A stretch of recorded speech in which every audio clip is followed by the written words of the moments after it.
Champions ట్రోఫీలో భాగంగా Dubai వేదికగా ఈరోజు టీమిండియా మరియు బంగ్లాదేశ్ మొదటి మ్యాచ్లో తలపడనున్నాయి. టీమిండియాలో అద్భుతమైన ఆటగాళ్లు ఉన్నప్పటికీ, చాలా సిరీస్లు గెలుస్తున్నప్పటికీ ఐసీసీ ట్రోఫీల్లో వచ్చేసరికి పెద్దగా పర్ఫార్మెన్స్ ఇవ్వని జట్టుగా పేరుంది. టీమిండియా వన్డే వరల్డ్ కప్ కూడా ఫైనల్ దాకా వచ్చి ఫైనల్ మ్యాచ్లో పరాజయం పాలవడం చూశాం.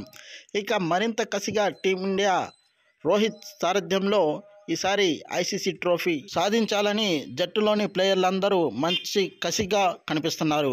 అదేవిధంగా ఈ ట్రోఫీ సాధించడంతో పాటు రిటైర్మెంట్ కూడా తీసుకుందామన్న ఆలోచనలో కొంతమంది సీనియర్ ప్లేయర్లు ఉన్నారు అని మనకైతే ఇన్ఫర్మేషన్ అయితే అందుతుంది. మ్యాచ్కి ముందు నిన్న జరిగిన ప్రెస్ మీట్లో బంగ్లాదేశ్ ప్లేయర్స్ మాట్లాడుతూ టీమిండియాని ఈ మ్యాచ్లో చిత్తుగా ఓడిస్తామని కామెంట్స్ చేశారు. అయితే ఈ కామెంట్లపై స్పందించాడు పాకిస్తాన్ మాజీ స్పీడ్ బౌలర్ షోయబ్ అఖ్తర్. టీమిండియాలో బుమ్రా లేనప్పటికీ మొహమ్మద్ షమి వంటి బౌలర్ ఉన్నాడు.